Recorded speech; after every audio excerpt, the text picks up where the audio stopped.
Hello everyone, it's Coco here.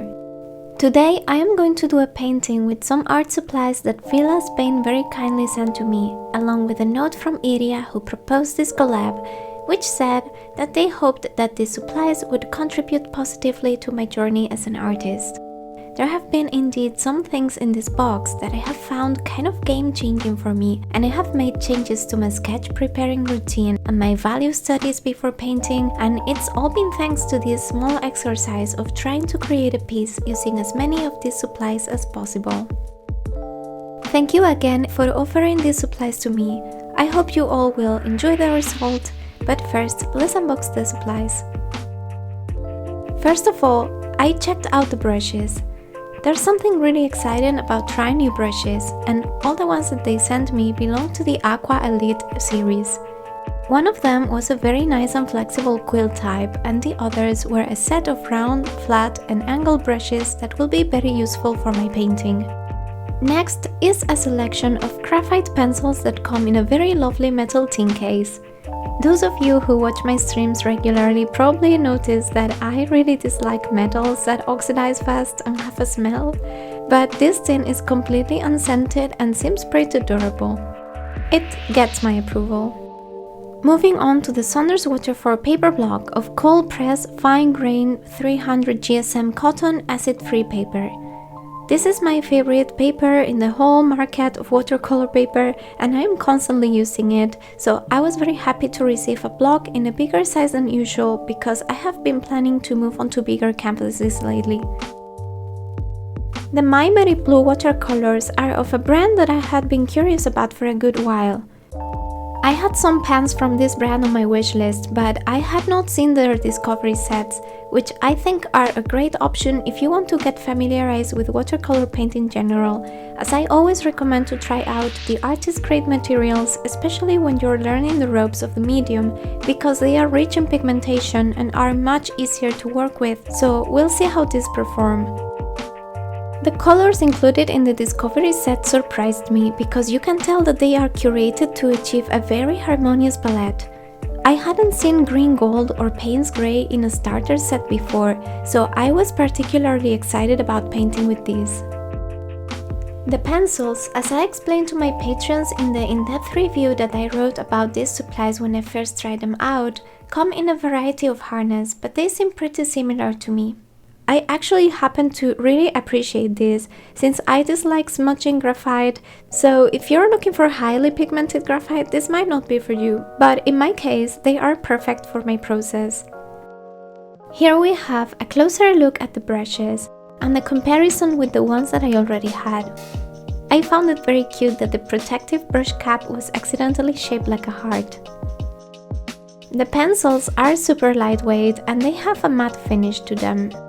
They are not the most pigmented, but that makes them really good to transfer your sketch to watercolor paper without dirtying the paper or just keeping a very clean sketchbook. I used to buy 4H Staedtler pencils as a teenager because I loved sketching very lightly, so that explains why I enjoy this pencil so much. I love that MaimeriBlu watercolors have the pigment information very easily accessible on the tube label, which is something I cannot say for all watercolor brands. Some of them come up with alternative brand codes for each pigment, and it just makes light fastness research so much more difficult.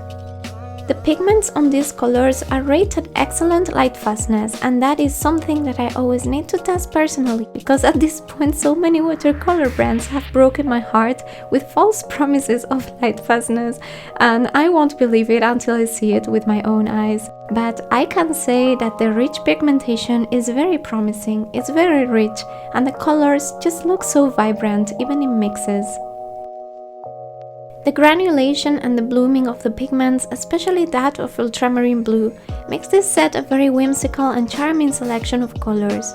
I love how they blend effortlessly and that they included green gold, but I would definitely get an extra tube or a pan of a rosy cherry color that I could mix for warm skin tones, because the quinacridone lake is a very nice violet, but this also means that the mixed results have a colder tendency. The flat brush and the quill brush are noticeably springier than the ones I had before, Not because of the wearing out, but because of the bristles in my brushes being a lot fluffier from the beginning, which is especially noticeable in the case of the Quill brush, which is from another brand. Now we're going to separate the protective paper of the watercolor block, which is very smooth, and I usually like using it for sketching and testing colors.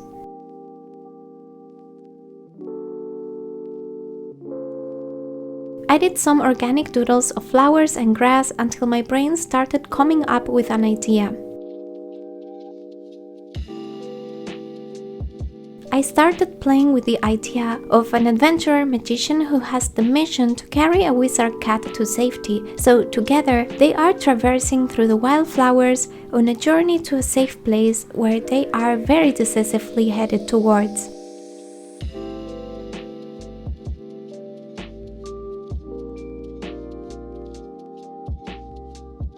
I wanted to convey a feeling of certainty in this character.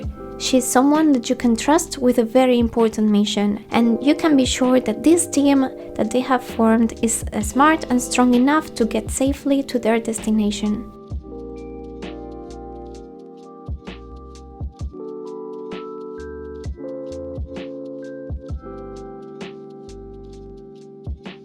After I have my idea sketched out, I take a picture with my iPad Pro and I use Procreate to create a clean sketch that I will magically transfer to watercolor paper. Just kidding, I traced it using the iPad as a light board. With my sketch ready, I start to ink using a grey ink brush pen, which has been my favorite lately because it has a lighter tint in some lighting conditions, and it's a nice alternative to inking with a brush if you suffer from hand cramps, since it's a bit more ergonomic.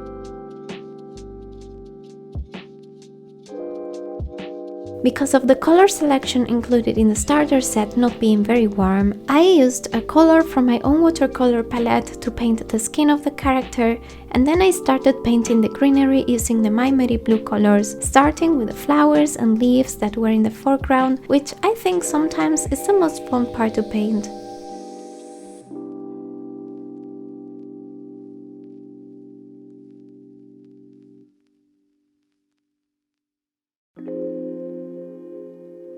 I love how natural the mixes of green look.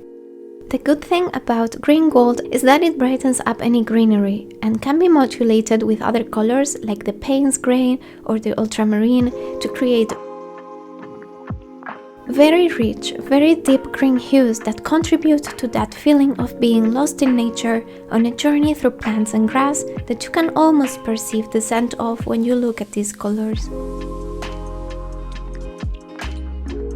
Usually, I don't mix my colors straight from the tube, I use pans instead, and if I am pre-planning the colors beforehand, I will use a flower-shaped palette in that case for creating the mixes. But this time, it was very fun and very immersive to just mix the colors on the go, and previously mixed colors interfering with the cleanliness of the palette. I think that this way the colors turn out a lot more organic because in nature, leaves and plants are not just one uniform color, but they have variation, parts that are decaying, parts that are new. So having a small space to mix and improvise forces you to make decisions on the spot and see how you can use the chaos to your advantage.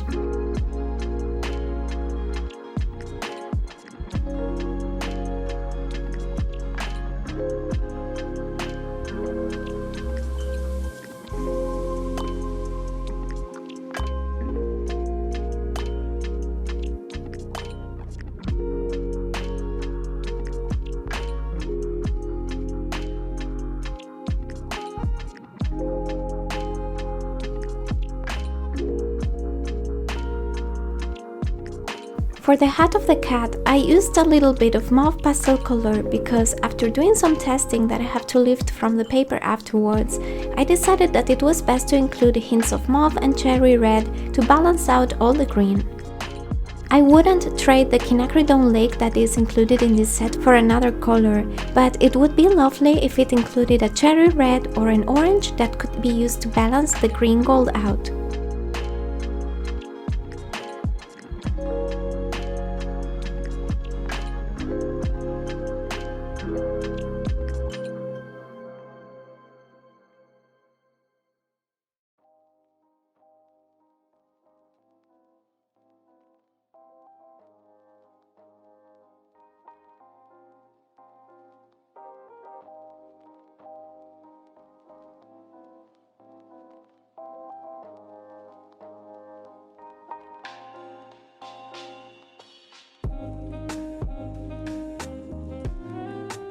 The Quill brush was very comfortable to use. It's very easy to hold and it still keeps a very fine point, so you can use it for more than wide strokes and apply detail with it as well. I love versatility in brushes because that means that I am going to use it very often, and I appreciate being able to use as few brushes as possible in a painting, because not having to switch too many times my brushes means that you don't have to break your focus as often.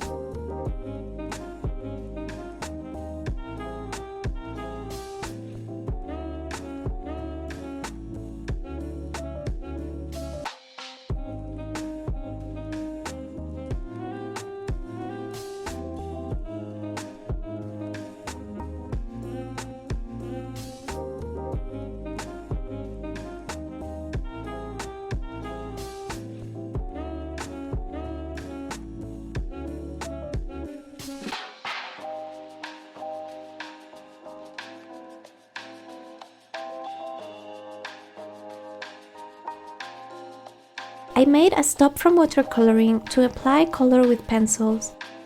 This is one of my favorite steps in a painting process because with color pencils you can add details and textures that watercolor cannot offer.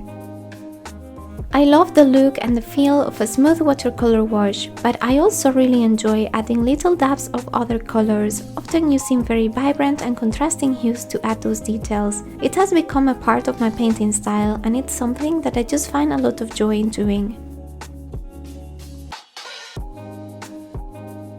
I use polychromos pencils from Faber-Castell and also luminance pencils from the brand Caran d'Ache. These two have completely different behaviors on watercolor paper, the luminance being a lot toothier, so I need to switch between them depending on the desired effect.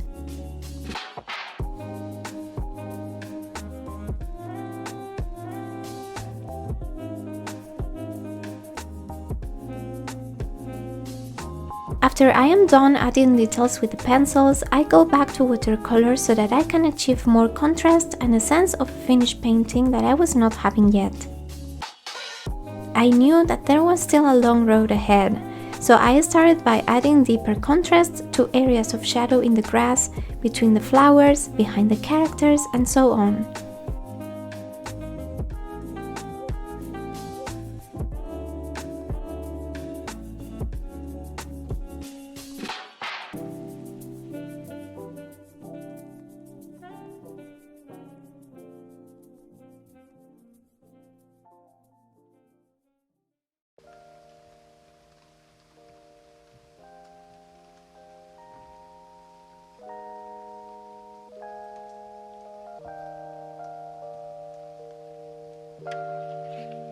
I wanted to add more saturation to her face, so for this I used Cherry Red, which is the commercial name of quinacridone red. I really like that color and the warmth that it immediately produces. This white poster paint is really useful because it's a lot more opaque than other inks and white paints that I've tried before, and I'm using it to draw my usual egg flowers that I like adding everywhere.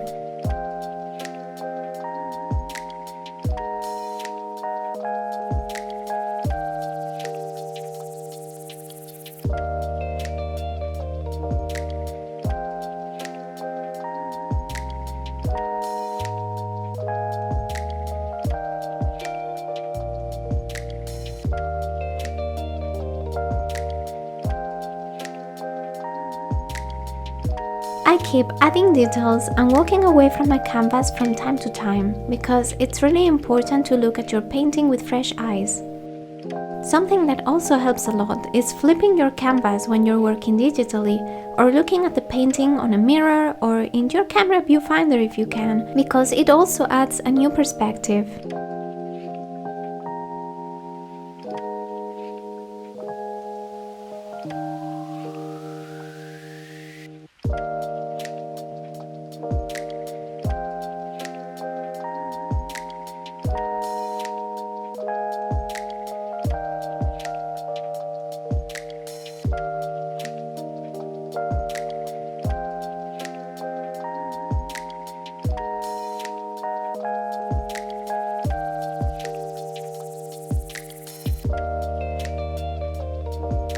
It's time to peel off the masking tape, which I had cut on the sides to leave room for some of the grass and flower details.